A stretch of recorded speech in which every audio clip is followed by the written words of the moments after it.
Coach Sims here, back with the Knowledge Flex video series, episode 2. Today we're exploring the spine, and throughout the course of this week we're going to talk about the different parts of the spine, the role for each one, the demands for each one, and then maybe we'll give you a better understanding of how to control it. So last time we talked about that bird dog position, how to find that neutral spine, how to keep that spine neutral with the stick, and then how to move from there without changing anything. So today we're going to look at the spine as a whole, and here it is.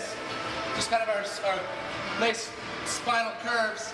And we're going to break this into a few segments. We're going to explore one segment today, one tomorrow, one Wednesday, and then Friday we're going to put the whole pieces together.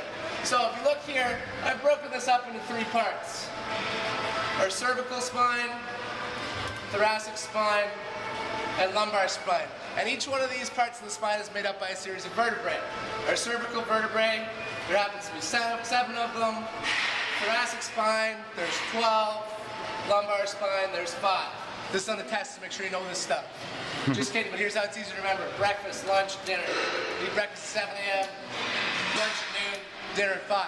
Quick little easy way to remember it. So, these are all parts of our spine. If we're looking at our spine from the side, just hit me from the side here, Coach Ross.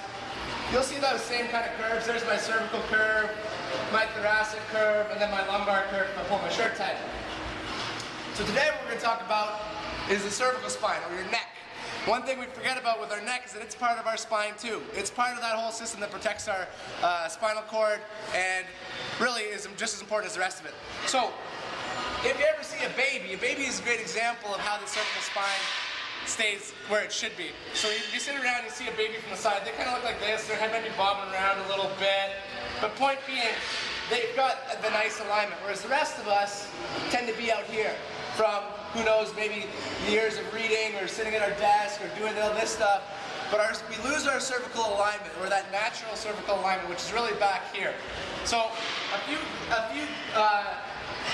times when this shows up, or when we're exercising. So we tend to see when we're deadlifting or when we're squatting. Let's use a squat for example. Here's my nice cervical alignment. As soon as I go to squat, it reaches out, it reaches up. And you might say, oh, my coach told me to look up, look up, look up. Well, there's a cost to that. It's up to you whether or not it's worth that cost. If you're about to set the world record and looking up makes you back squat the heaviest you've ever back squatted, look up. If you're ever getting training, well, I might argue that maybe you shouldn't. Let's look at another example over here. Hit me up right here, Coach Russ. So if I'm doing my pull-up and I've got to get my chin over the bar for that thing to count, and I reach for it with my neck, I really haven't pulled any further. Now let's take this a step further. We're talking about kipping pull-ups. Whether you agree or agree with that, that's up to you. Doesn't matter. We're going to talk about them for those who do them. Now watch my neck here on a good, nice cervical aligned pull-up. Now watch what I see a lot of when it's a competition time, we're racing against the clock or we're racing against the buddy.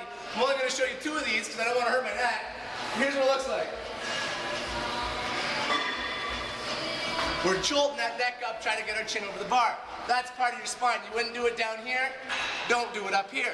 So a good way to practice that, get the stick out like we had last week.